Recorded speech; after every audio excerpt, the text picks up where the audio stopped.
এই দাঁড়াও। জি আব্বা বল। তুমি কি সত্যি সত্যি আমার মাইয়ারে বিয়ে করতে চাও? অবশ্যই বিয়ে করতে চাই আব্বা। আব্বা আপনি যদি আমার কাছে টুম্পারে বিয়ে দেন আপনার কোনো যৌতুক দেওয়া লাগবে না। আমি আপনার যৌতুক দিব, আমি টুম্পারে যৌতুক দিব। দরকার হইলে আমি আপনার বাড়িতে কোনোদিন দাওয়াত খেতে আসবো না। আপনি উল্টা আমার বাড়িতে প্রত্যেকদিন লোকজন পাঠায়েন দাওয়াত খেতে। তারপর আমি টুম্পারে বিয়ে করতে চাই আব্বা। আর যে অপরাধটা আমি করছি এই জন্য আমার মাফ করে দেন। ঠিক আছে, আমার মেয়েরে আমি তোমার কাছে বিয়ে দিতে পারি, তবে একটা শর্ত আছে। কি শর্ত আব্বা বলেন? আমার মেয়ের বিয়ের আগে আমারে তোমার বিয়ে করে। এটা কোনো ব্যাপার? ছি! আপনি লজ্জা করে না? আপনি এই বয়সে বিয়ে করুন। তোমার বিয়ে করতে ইচ্ছা করে, আমার বিয়ে করতে ইচ্ছা করে না? শোনো, আমাদের গ্রামে একটা মেয়ে আছে খুশিদা নাম। অনেক দিন ধইরা তারে আমি খুব পছন্দ করি, ভালোবাসি, বিয়ে করতে চাই, কিন্তু বলার সাহস পাই না। মনে করো তুমি যদি খুশিদারে রাজি করাইতে পারো আমার বিয়ে করার জন্য, হ্যাঁ, তাইলে আমার মেয়েরে তোমার সাথে আমি বিয়ে দিয়ে দেব। এইটা কোনো ব্যাপার হলো আব্বাজান? ধরে নেন খুশিদা আপনার বউ। বেয়াদবের বাচ্চা বেয়াদব। খুশিদা আম্মা কি? 2 দিন পরে সে তোমার শাশুড়ি হবে, তাকে খুশিদা আম্মা বল। সরি আব্বা, ভুল হয়ে গেছে। আব্বা আপনি খালি আমারে খুশিদা আমার বাড়িতে নিয়ে যান, দেখেন 2 মিনিটের মধ্যে তাহলে আমি কেমনে রাজি করাই ফেলে আপনার বিয়ে করার জন্য। এখন খালি বলেন ওনার মেজাজটা ঠান্ডা নাকি গরম?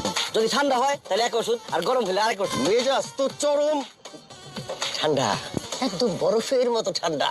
তুমি যদি সাহস কইরা তারে বলতে পারো, সে আমারে বিয়ে করতে রাজি হয়ে যাবে। আমার মনে হয় কি জানো, সেও মনে মনে আমাকে পছন্দ করে, চায়। বাস, আর বলতে হবে না আব্বাজান। আমাকে শুধু খুশিদা আমার বাড়িতে নিয়ে চলেন, দেখেন আমি কি করি। আসেন। আপনি কে? আমি পাত্রপক্ষ। পাত্রপক্ষ? এটা বিয়ে বাড়ি মনে হইতেছে, হ্যাঁ? বাড়ির বাড়ি খাড়া আছেন কেন? এটা বিয়ে বাড়ি? আমি একটা জরুরি কথা বলার জন্য আসছি আপনার কাছে, কিন্তু ভিতরে যে ঘটনা ঘটতেছিল ওইটা দেখে আর ঢোকার সাহস পাই। জরুরি কথা কি তাড়াতাড়ি বলেন। ঝাড়ুটা একটু নামান। বলেন। আমি জানি আপনি একা, নিঃসঙ্গ। আপনার মধ্যে এরকম মিষ্টি, শান্ত, শিষ্ট, ভদ্র একটা মেয়ে কিভাবে একা থাকে? এটা তো অসম্ভব ঘটনা, এটা অন্যায়, অবিচার। মনে তো কি করবো? দোকলা পামুক। আমি আপনাকে দুটোর ব্যবস্থা করে দিব। মানে? আমি আপনার বিয়ের ব্যাপারে কথা বলতে আসছি। আপনি যদি রাজি থাকেন তাহলে আমি বিয়ের আয়োজন করতে পারি। এই বয়সে আমি বিয়ে করবো? সি সি সি সি, এটা কেমন দেখায়? খুব ভালো দেখায়। আর আপনার বয়স কত হয়েছে? আপনারা দেখলে মানুষ তো 18 থেকে 19ই বলতে চাইবো না, বলবো 18 বছর বয়সী আপনার। আপনি এখন একটা কেন 10টা বিয়ে করতে পারবেন। আপনাকে আমার খুব পছন্দ হয়েছে। আপনি কি বিয়ে করতে রাজি আছেন কিনা সেটা বল। আপনার মতো এত সুন্দর লম্বা চড় একটা ছেলে আমার বিয়ে করতে রাজি হয়েছেন, আমি কি রাজি না হইয়া পারি? আলহামদুলিল্লাহ, আপনি বিয়ে করতে রাজি হয়েছেন, আমার যে কি খুশি লাগতেছে। কিন্তু পাত্র তো আমি না। পাত্রকে?